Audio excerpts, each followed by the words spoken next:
Bienvenue à tous dans cette nouvelle vidéo. On se retrouve pour la prochaine analyse du coup sur les Pokémon de la troisième génération pour ce vendredi 13 mai 2022. Et du coup, on a fait les mascottes de la troisième génération. On a fait la première, on va faire la deuxième, même si évidemment elle est tout aussi mauvaise quasiment que la première. Donc c'est Negapi, l'autre après Posipi, la version plus puis la version moins. Alors bon, on va faire un peu de redite, on va pas stagner longtemps là-dessus.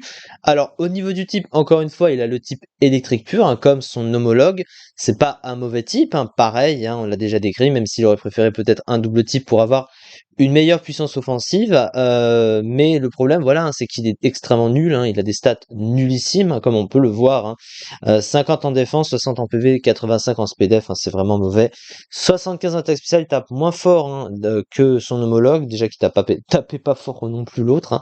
95 en vitesse, voilà, c'est pas incroyable. Minus qui fonctionne que très situationnellement et que avec Posipi ou autre, donc c'est assez rare. Et Volt Absorb, alors Volt Absorb au moins ça rend des PV si tu prends une attaque électrique, mais ça en fait c'est comme paratonnerre, c'est juste qu'au lieu de booster l'attaque spéciale, ça booste ça rend des PV. Mais après, comme il tape moins fort, au final, c'est du pareil au même.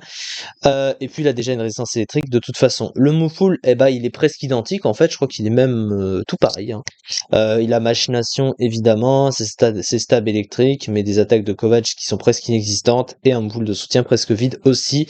Très prévisible, sans grand intérêt, juste pas bon à utiliser, voilà, si on veut être assez honnête à ce niveau-là. Si on veut jouer du sérieux en stratégie, il vaut même pas jouer ce genre de Pokémon.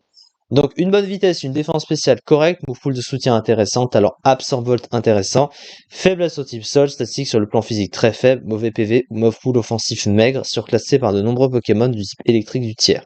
Sans trop de surprise évidemment, et il atteignait ici la 228e place du classement en étant joué que 3 fois sur 544 matchs, donc évidemment aucune utilité. C'est ça pour cette vidéo.